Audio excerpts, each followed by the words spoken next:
इसके पश्चात प्रांतीय विषयों को पुनः दो भागों में बांटा गया।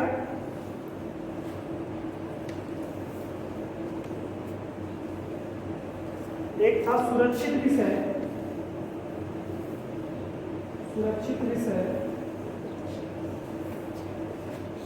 दूसरा था हस्तांतरित विषय।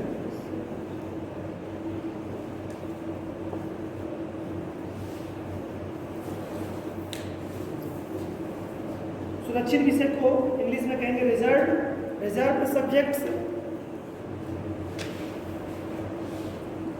और हस्तांतरित विषय को कहेंगे ट्रांसफर्ड सब्जेक्ट्स। ठीक है, ये दो विषय बनाए गए। तो जो सुरक्षित विषय थे उसमें राजस्व था, पुलिस था, न्याय था, वित्त था, पुलिस था, राजस्व था, न्याय था, वित्त था। ये महत्वपूर्ण जितने भी विषय दिख रहे हैं यह गवर्नर अपनी परिषद के साथ इस पर निर्णय लेता था। ठीक है, लिख लीजिए पहले, फिर संरचना बाद में बनाइएगा। पहले लिख लीजिए आप अपना सुरक्षित, लिखिए इसमें दो भागों में बांटा गया। नंबर 1 सुरक्षित विषय, जिसमें राजस्व, न्याय, वित्त, पुलिस आदि को शामिल किया गया।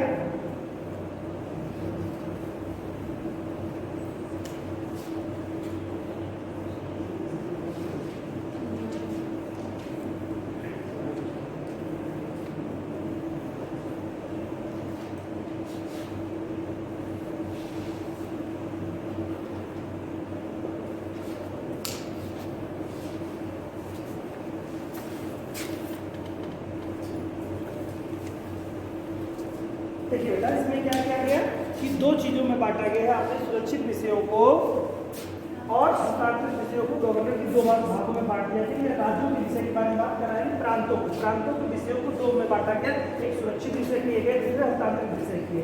सुरक्षित विषयों में जो महत्वपूर्ण चीजें थी, यानी कि पुलिसिंग थी, राजस्व था, न्याय था, वित्त था, ये सब जो चीजें, ये आदि महत्वपूर्ण जो विषय थे वो गवर्नर अपनी परिषद के साथ उस पर निर्णय लेता था। और जो लोकहित के विषय थे, यानी स्थानीय स्वशासन हो गया, स्वास्थ्य हो गया, शिक्षा हो गई, इस तरह के विषयों पर जो है वो भारतीय जो निर्वाचित सदस्य जाया करते थे उनके बैठ करके डिस्कशन करता था। समझ में आ रही बात क्या कह रहे हैं इसमें? ये सदस्य, ये प्रांतों की अगर हम बात करें तो इसमें से यहाँ पर जो हस्तांतरित विषयों के मेंबर की संख्या कितनी हो, 50 सदस्य होंगे ना। तो इनके साथ निर्णय बैठ करके जो सदस्य निर्वाचित होकर के जाते थे, इनसे बैठ करके गवर्नर अपनी परिषद का गठन करता था, मतलब फैसले लेता था। आगे चलिए देखते हैं। सुरक्षित विषय में लिखा राजस्व, न्याय, पुलिस, वित्त एवं पुलिस को शामिल किया गया था। दूसरे में दूसरा पार्ट किए, दूसरा सेकेंड हस्तांतरित विषय, ट्रांसफर्ड सब्जेक्ट जिसे कहेंगे, ट्रांसफर्ड सब्जेक्ट्स जैसे स्थानीय स्वशासन, स्वास्थ्य एवं शिक्षा आदि को शामिल किया गया। स्थानीय स्वशासन, स्वास्थ्य, शिक्षा आदि को शामिल किया गया था।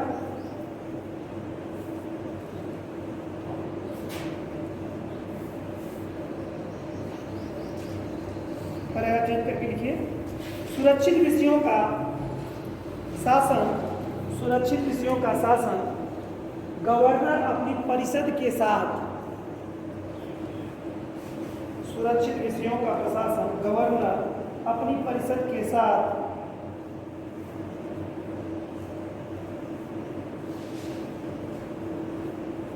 सलाह करके निर्णय लेता था, या अपनी परिषद की सलाह के आधार पर निर्णय लेता था।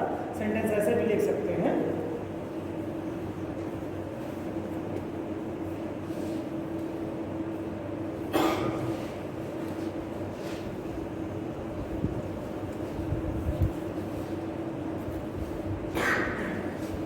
जबकि हस्तांतरित विषयों का शासन गवर्नर भारतीय मंत्रियों की सलाह पर लेता था।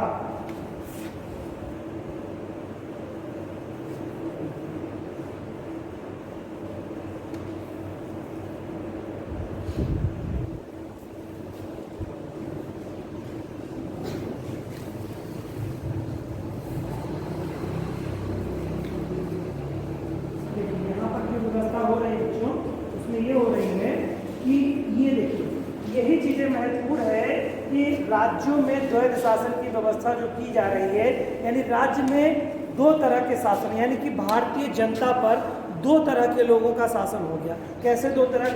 एक तो जो चुन करके प्रतिनिधि आए हैं, चुन करके जो प्रतिनिधि आए हैं वो गवर्नर के साथ मिल करके सिर्फ शिक्षा, स्वास्थ्य और स्थानीय स्वशासन पे ही फैसले करा सकते हैं, ठीक है।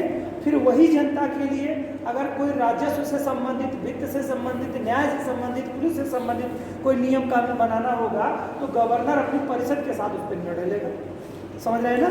यानी कि जनता एक, यहाँ प्रांतों में आप देख रहे हैं जनता एक है ना, और जनता पे दो तरह के लोग शासन कर रहे हैं ना। तो जहाँ पर दो किसी पब्लिक पर दो तरह के तंत्र कार्य करते हैं, दो सरकारें कार्य करती हैं, तो उसको डायआरसी कहा जाता है। डायआरसी जो भी कहिए आप, डायआरकी व्यवस्था कही जाती है इसको। यानी कि जनता पर दो तंत्र के, दो लोगों के द्वारा शासन किया। जैसे इस समय क्या हमारे यहाँ डायआरसी व्यवस्था है कि नहीं है? कैसे है? कोई प्रूव करे?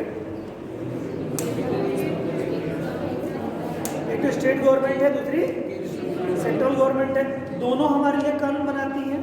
अब अभी क्या अंतर, आगे चल करके अभी देखेंगे, विषयों को बांट दिया जाएगा कि राज्य सूची के विषय अलग, विषम सूची के अलग विषय, और समवर्ती सूची या अवशिष्ट शक्तियाँ कहिए कि एक अलग अलग अवशिष्ट शक्तियाँ तो खैर केंद्र को दे दी गई है, लेकिन एक समवर्ती सूची का विषय, 3 विषय बनाए गए हैं। तो उसी तरह से आपके ये भी इसमें देखेंगे आप कि यहाँ प्रांतों का विषय अलग कर दिया गया है, राज्य का विषय अलग कर दिया गया। तो यहाँ पर प्रांतों के विषयों को फिर दो कर दिया गया था ना।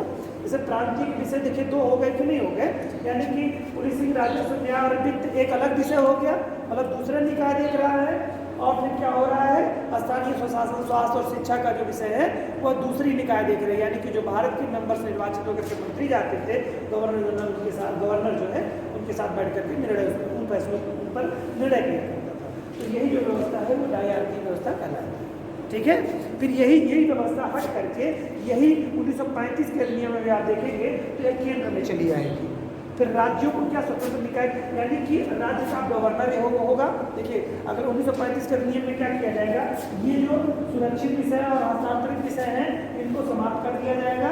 उसमें सिर्फ और सिर्फ ये सारे विषय, देखिए यहाँ पर क्या होगा, यानी कि पुलिसिंग है, राजस्व है, न्याय है, वित्त है, स्वास्थ्य, शिक्षा, सुरक्षा, सब गवर्नर और प्लस जो निर्वाचित सदस्य होंगे वो लोग फैसला करना शुरू करेंगे 1935 से, ठीक है, राज्यों में। और केंद्र में क्या हो जाएगा, केंद्र में जब जाएंगे तो केंद्र के विषय बटेंगे, कि यानी कि कुछ विषय होंगे केंद्र के और कुछ होंगे प्रांतों के। तो प्रांत वाले पे गवर्नर और निर्वाचित सदस्यों के और प्लस उसकी परिषद के साथ वो निर्णय लेगा। और केंद्र में आप देखेंगे तो केंद्र में दो विषय बटेंगे, और केंद्र का विषय जो होगा वहाँ पर आरक्षित विषय होगा और हस्तांतरित विषय वहाँ पर कर दिए जाएंगे। यही व्यवस्था उठा करके यहाँ ले आई जाएगी केंद्र में व्यवस्था। अभी केंद्र में क्या है, ऐसी कोई व्यवस्था नहीं लाई गई है।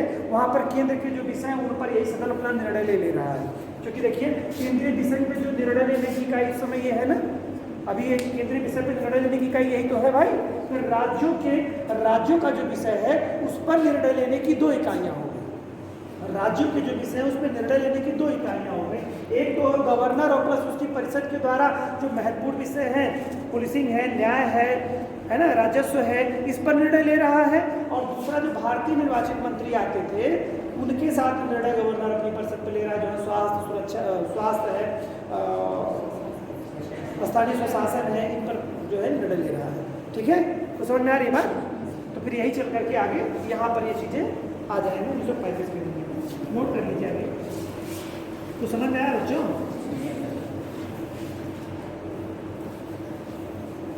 हस्तांतरित विषयों पर का शासन गवर्नर भारतीय मंत्री की सलाह से करता था। चलिए आगे। ये मंत्री व्यवस्थापिका सभा के सदस्यों में से लिए जाते थे। ये मंत्री व्यवस्थापिका सभा के सदस्यों में से लिए जाते थे।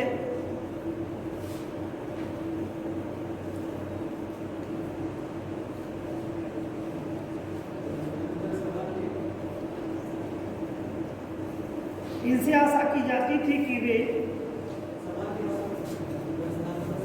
साथ रहिए,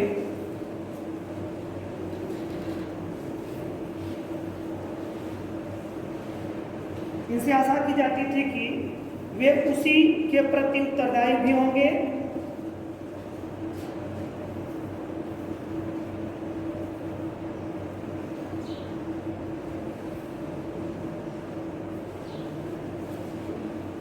यद्यपि कानूनी तौर पर उनकी नियुक्ति और पदच्युति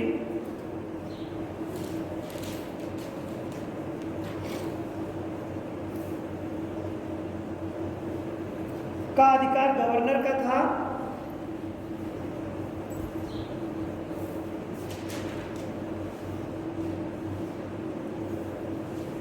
इस व्यवस्था में गवर्नर की कार्यकारिणी भी दो भागों में बट गई थी। इस व्यवस्था से गवर्नर की कार्यकारिणी भी दो भागों में बट गई थी।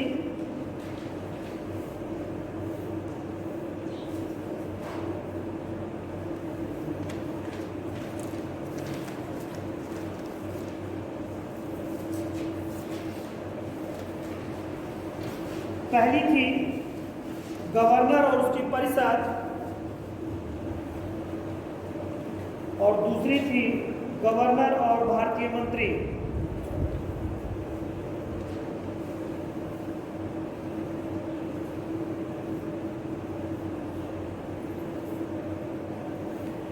इससे प्रांतीय शासन के दो भाग हो गए। इससे प्रांतीय शासन के दो भाग हो गए।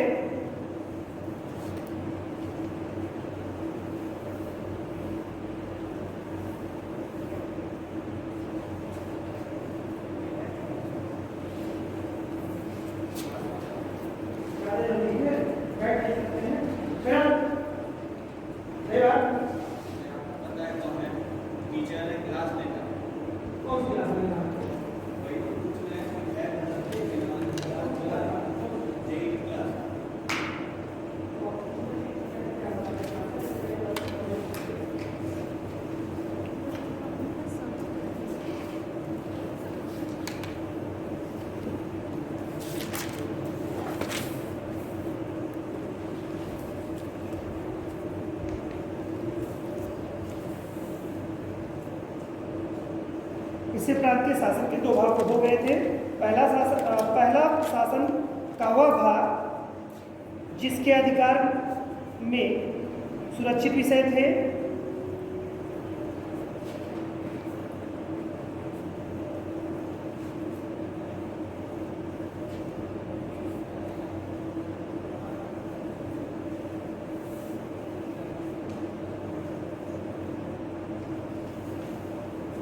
गवर्नर और उसकी परिषद।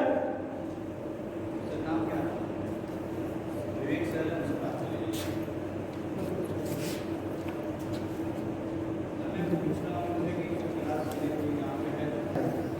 ठीक है, देखिए 1 अप्रैल 1921 ईस्वी से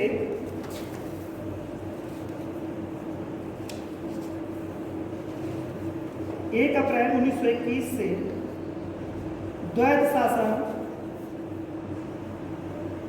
1 अप्रैल 1921 से द्वैध शासन बंगाल, मद्रास, मुंबई,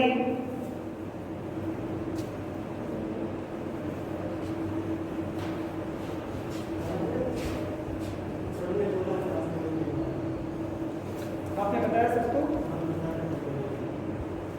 आप वेट करिए, अभी सर से बात करके तो करिए, क्लास में ओवर होगी तब दीजिए, खड़े रहिए।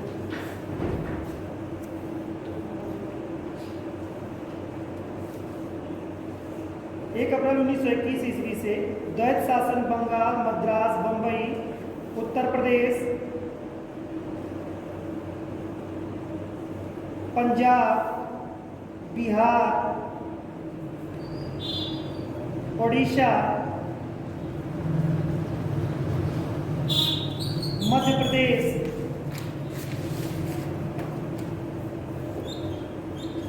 और असम में आरंभ किया गया। उत्तर प्रदेश, पंजाब, बिहार, उड़ीसा, मध्य प्रदेश और असम में आरंभ किया गया।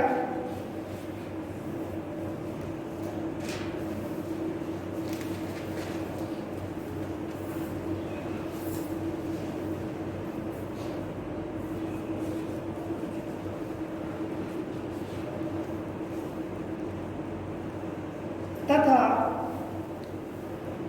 1923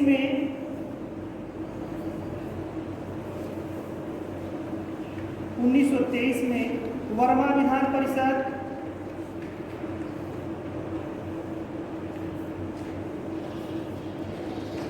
तथा 1932 में उत्तर पश्चिम सीमा प्रांत की स्थापना हुई।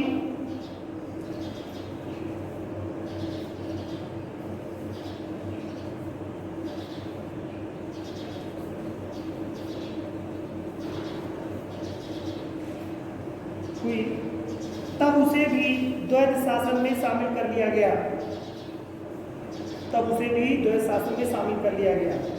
1923 में और 1932 में। 1923 में किसे शामिल किया गया? वर्मा को शामिल किया गया और 1923 को 35 में उत्तर पश्चिम सीमा प्रांत को जो है शामिल किया गया। 35 है ना, 32 उत्तर पश्चिम सीमा प्रांत को भी शामिल कर दिया गया। इसके पहले जो था 1 अप्रैल 1921 को 8 प्रांतों को इसके पहले शामिल किया गया था। ठीक है, कौन कौन से थे वो प्रांत? बंगाल था 1 अप्रैल 1921 को, बंगाल, मद्रास, मुंबई, उत्तर प्रदेश, पंजाब, बिहार, उड़ीसा, मध्य प्रदेश और असम को एक साथ ही 1 अप्रैल 1921 से द्वैत शासन की व्यवस्था की गई। यानी कि जो द्वैत शासन की व्यवस्था है वो पहली बार जो है कब से क्रिया रूप में आती है?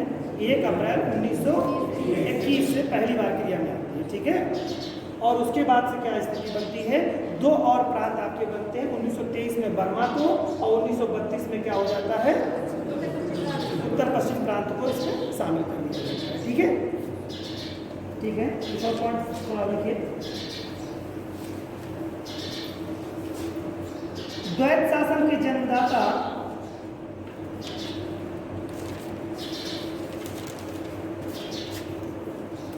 लियोनिल कार्टिस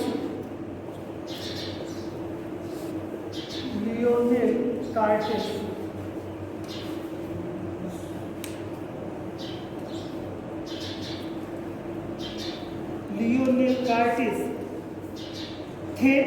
इन्होंने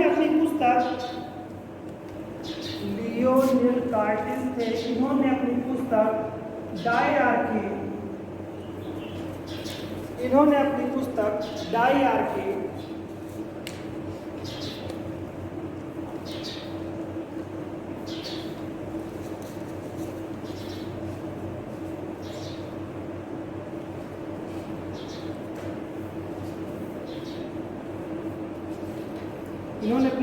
डायआर्की में द्वैत शासन का विस्तृत वर्णन किया है।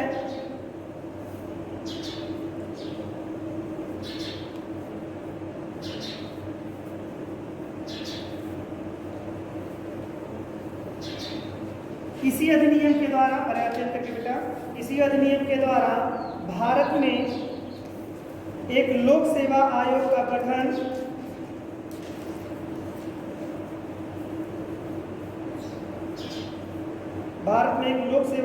गठन का प्रावधान किया गया।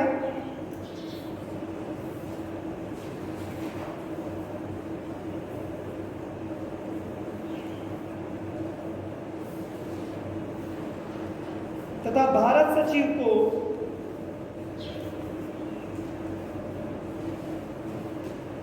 भारत में महालेखा परीक्षक की नियुक्ति का अधिकार दिया गया।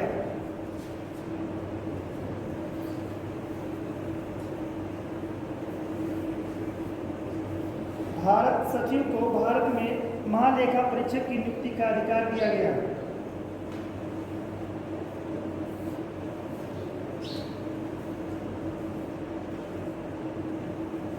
इसी अधिनियम के द्वारा सर्वप्रथम केंद्रीय बजट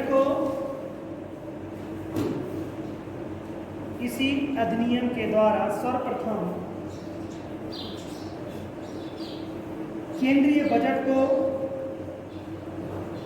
राज्य बजट से पृथक कर दिया गया।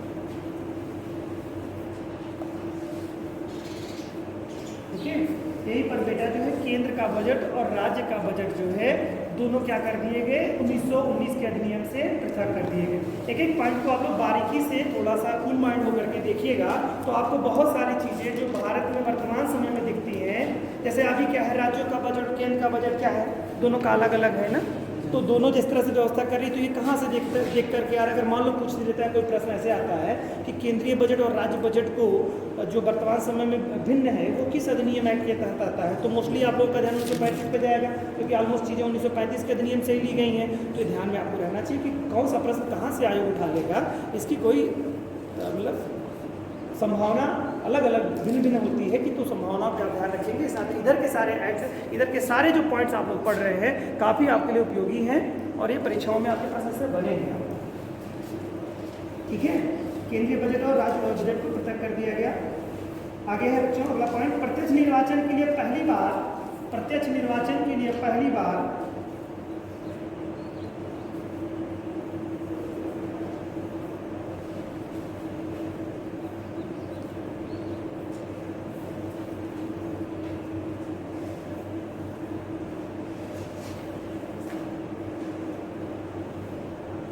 निर्वाचन के लिए पहली बार सीमित संख्या में संपत्ति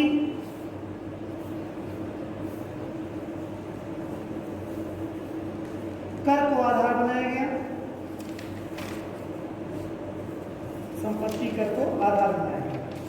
ये तो कुछ एक महत्वपूर्ण बातें थी बेटा इस अधिनियम के बारे में। अब हम लोग पढ़ेंगे अगला भारत शासन अधिनियम 1935। भारत शासन अधिनियम 1935